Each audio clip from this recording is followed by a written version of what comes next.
Now, the Ghana National Council of Private Schools says the law is not subservient to the appointment of the newly appointed Director General of Ghana Education Service, Dr. Eric Nkansa. Professor Kwesi Opoku Amankwa, now the former director of the Ghana Education Service, was relieved of his post in a letter from the presidency dated October 17, 2022. Dr. Eric Nkansa was subsequently appointed as the Director General of the Ghana Education Service. The move by the government has, however, been met with fierce resistance by teacher unions in the country. Angel Kabonu is the president of the National Association of Graduate Teachers. He claimed the newly appointed Director General is not fit for the job. The gentleman who was appointed yesterday is not a teacher.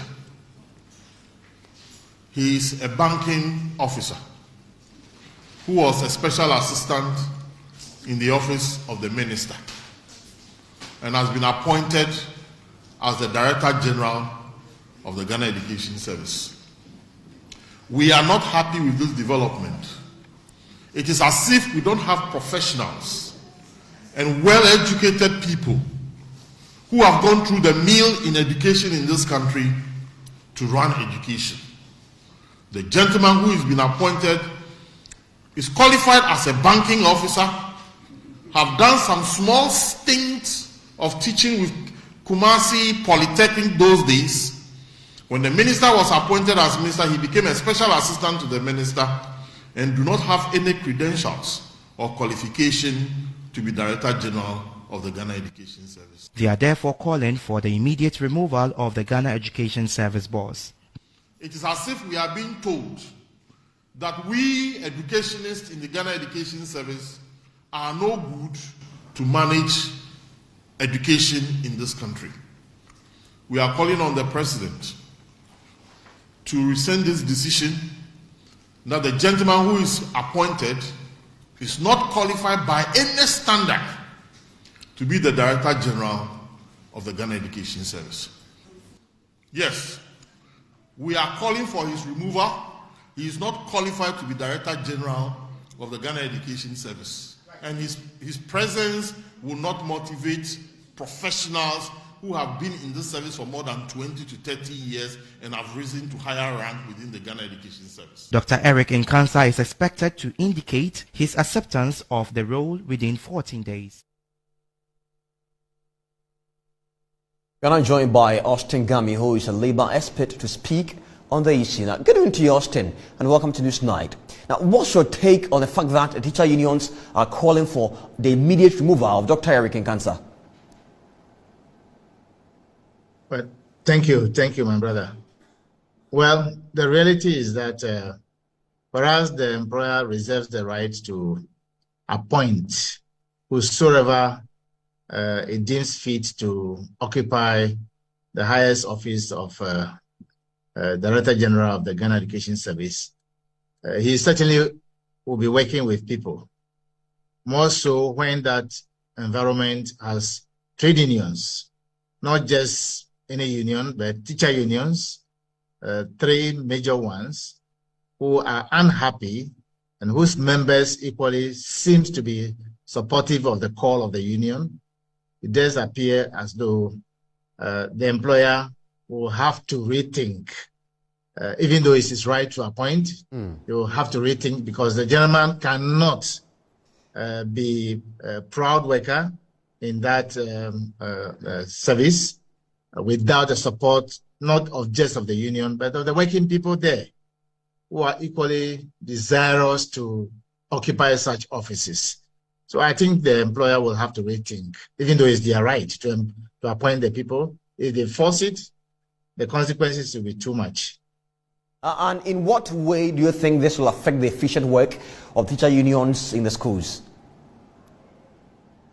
Oh, definitely. I mean, everybody is seeking to rise to the topmost place, and somebody must move for somebody to follow.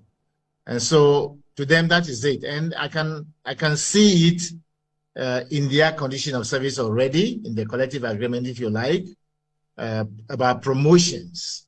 And therefore, even though that is one of the highest position in that service, and can be appointed and should be appointed by the president.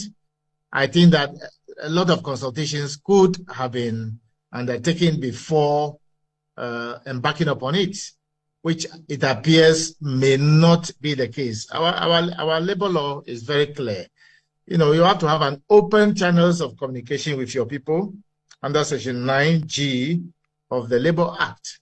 So a lot of communication should be there. The Constitution also demands, under the directive principles of state policy, I believe Article 36, 10 and 11, you know, demands that participation, inclusivity is very important.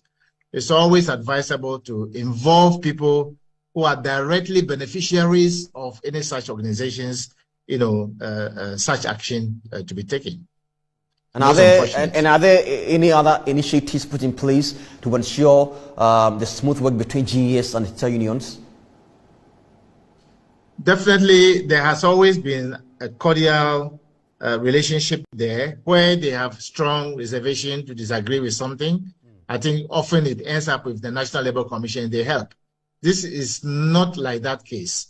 Indeed, if the gentleman go there, they can force and let him go there, but he may not survive. The work may not go on well. It's not in the interest of the nation. It's not in the interest of students. It's not in the interest of the government.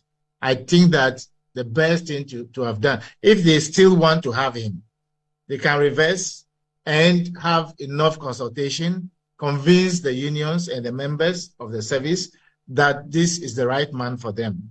If they succeed, fine. Otherwise, they should find something else for him to do. All right, thank you so much, Austin Gami. We're grateful for your time here with us. And so let me bring you a bit of what was stated in the statement by Nacobson. It says the Director General of GES should be a respectable leader in education from whom the rank and file of the service could take inspiration and motivation from. It says the president appointment of Dr. Eric Nkansa as the substantive Director General of GES has aroused many reactions from relevant stakeholders in education. The choice of a banker as the Director General of the Ghana Education Service has not only fallen so short of people's expectations, but is also a violation of our professional education standard. We'll bring more on that later here on Metro TV.